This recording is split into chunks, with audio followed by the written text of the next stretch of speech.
Praise the Lord. இன்றைய தியானம் பிரசங்கி 3ஆம் அதிகாரம் 19 முதல் 22 வரை. மனுபுத்திரருக்கு சம்பவிக்கிறது மிருகங்களுக்கும் சம்பவிக்கும், அவர்களுக்கும் இவைகளுக்கும் ஏக சம்பவம் உண்டு. இவைகள் சாகிறது போலவே அவர்களும் சாகிறார்கள்.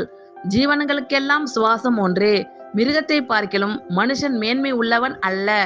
எல்லாம் மாயையே, எல்லாம் ஒரே இடத்துக்கு போகிறது, எல்லாம் மண்ணிலே உண்டாகிறது, எல்லாம் மண்ணுக்கு திரும்புகிறது.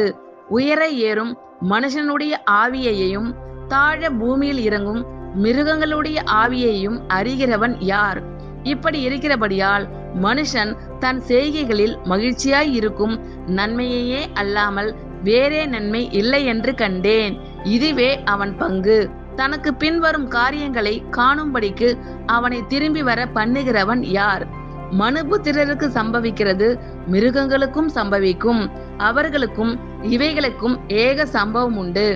இவைகள் சாகிறது போலவே அவர்களும் சாகிறார்கள்.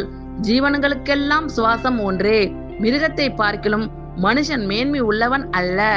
எல்லாம் மாயையே, எல்லாம் ஒரே இடத்துக்கு போகிறது, எல்லாம் மண்ணிலே உண்டாகிறது, எல்லாம் மண்ணுக்கு திரும்புகிறது.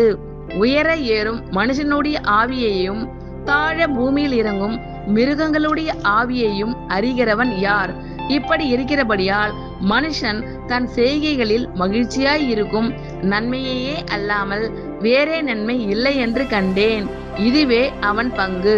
தனக்கு பின்வரும் காரியங்களை காணும்படிக்கு அவனை திரும்பி வர பண்ணுகிறவன் யார்?